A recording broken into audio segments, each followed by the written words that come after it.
Isso que Jesus fala, tem dois textos, tá? Que a gente vai olhar para eles lá. Isaías, capítulo 56, verso 7.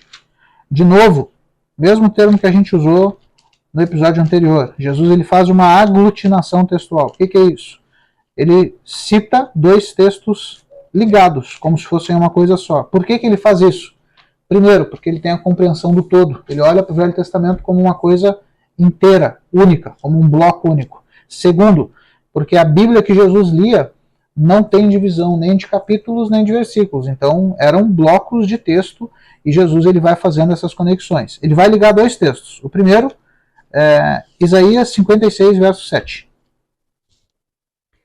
Também os levarei ao meu santo monte e os alegrarei na minha casa de oração.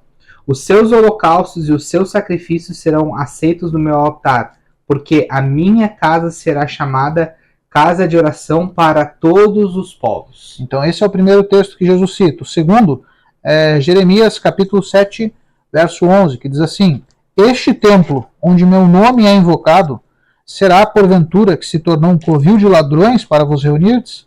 Muito cuidado, eis que eu mesmo estou observando tudo isso, palavra do Senhor. É óbvio que quando Jeremias escreve, ele está se referindo a um fato específico de seu tempo, mas Jesus faz essa leitura entendendo que além daquele tempo, além do tempo de Jeremias, onde já existia perversão no sistema de serviço do templo, naquele momento que Jesus está vivendo e que ele entra no templo e vê todas essas coisas, ele identifica automaticamente, caramba, o Velho Testamento diz que a casa de Deus é chamada casa de oração e esses caras estão fazendo tudo isso. Caramba, Jeremias já tinha falado sobre um covil de ladrões trabalhando no templo. Então Jesus começa a fazer essas associações e só ele mesmo para fazer, né? Sim. E mais uma vez, né, cara, assim como a gente leu acho que foi Lucas ou Mateus, não, foi João, que o pessoal tava murmurando acerca dele ter falado que era o pão, né? E aí, citando um texto lá do Antigo Testamento, que o povo tava fazendo? Murmurando.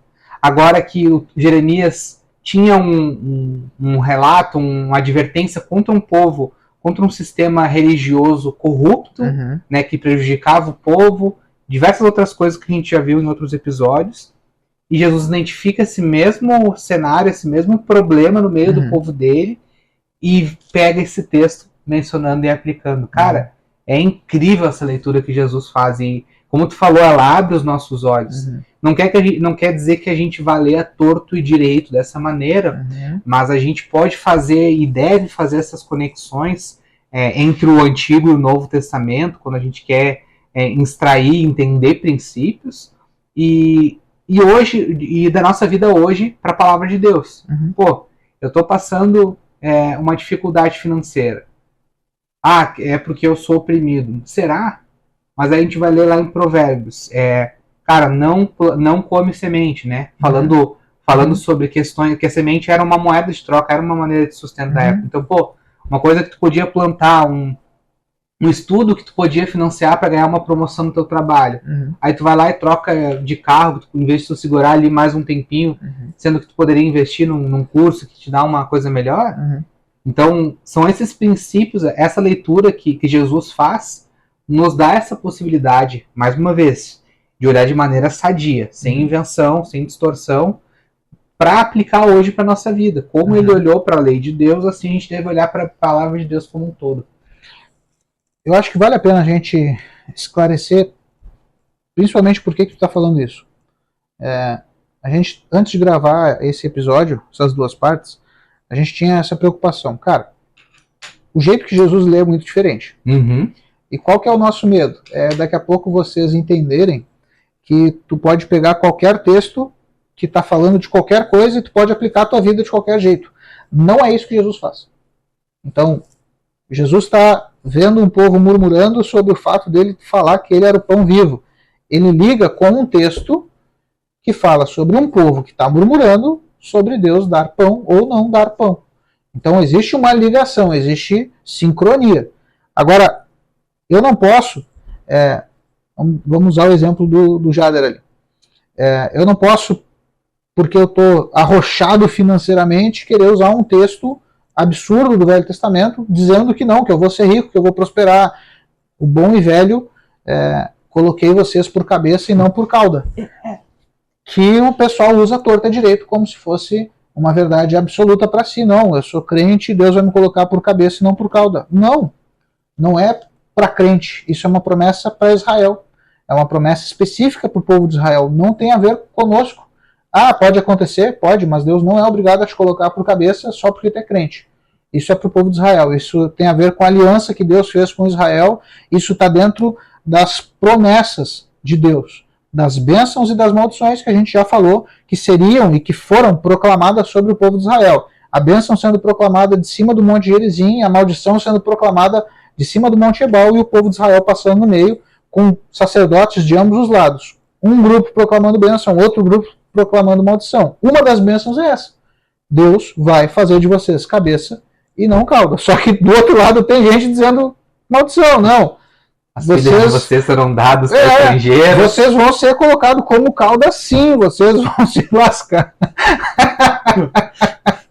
Então é específico. O que a gente não quer, gente? É que vocês peguem qualquer texto e apliquem de qualquer forma. Não. Sim. Primeira pergunta, o que está escrito? Uhum. Existe a necessidade da gente conhecer o que está escrito. Segunda pergunta, como tu interpretas? Existe o jeito certo e o jeito errado de interpretar. O mestre da lei, o advogado da lei, o doutor da lei, lá de Lucas 10, da parábola do bom samaritano, que a gente começou o episódio anterior, ele sabia o que estava escrito, mas ele interpretava da forma errada. Jesus tem que ajustar a interpretação dele para mostrar para ele que o próximo é aquele que mostra misericórdia, ou aquele a quem eu posso mostrar misericórdia. Ambas as interpretações são corretas. Uhum.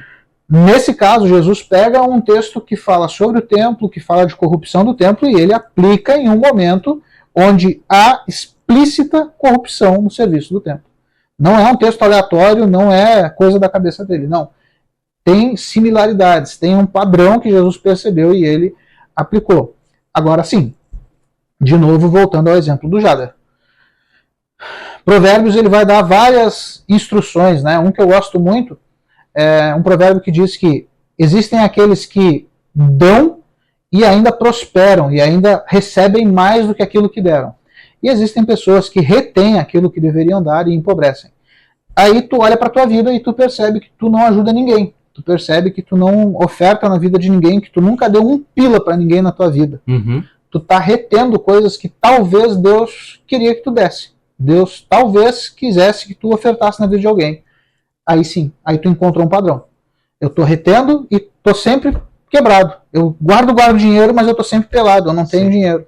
Tu tá quebrando o princípio. E qual é o princípio? Generosidade. Uhum. Aprender a ser generoso. Aprender a ofertar, aprender a dar esmola. Cara, eu tô lascado, irmão.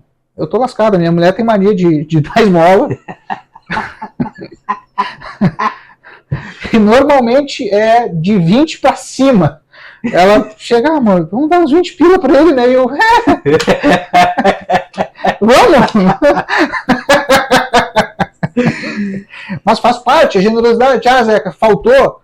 Cara, eu não vou dizer que faltou, mas Deus tem provido, Deus tem suprido, então já foi 20, umas quantas vezes, entende? Sim. Aí existe um padrão, aí tu tá interpretando da forma correta, é um princípio que tu vai aplicar. É a velha história, né? É uma lei. Generosidade é uma lei. Como que funciona uma lei, Jader? A lei da física. Tu precisa entender ou conhecer a lei da física para que ela exista ou ocorra? Não. Não. Se eu pegar a caneta e soltar a caneta, ela vai cair aqui. Lei da física, vai acontecer natural. Generosidade é a mesma coisa. Tu não precisa nem saber, nem entender. Por isso que tem muito ímpio que, sendo generoso, prospera. Sim. O cara nem sabe o que está escrito em Provérbios, o cara nem sabe o que está escrito na Bíblia. Só que ele é generoso, irmão. Ele dá dinheiro, ele faz associação de ajuda a gente pobre. Cara, ele faz 1 milhão de coisas com o dinheiro que ele tem e ele está sempre girando dinheiro. Ele está vivendo debaixo de uma lei que a Escritura determinou, que o generoso prospera. Sim. O generoso faz as coisas darem certo.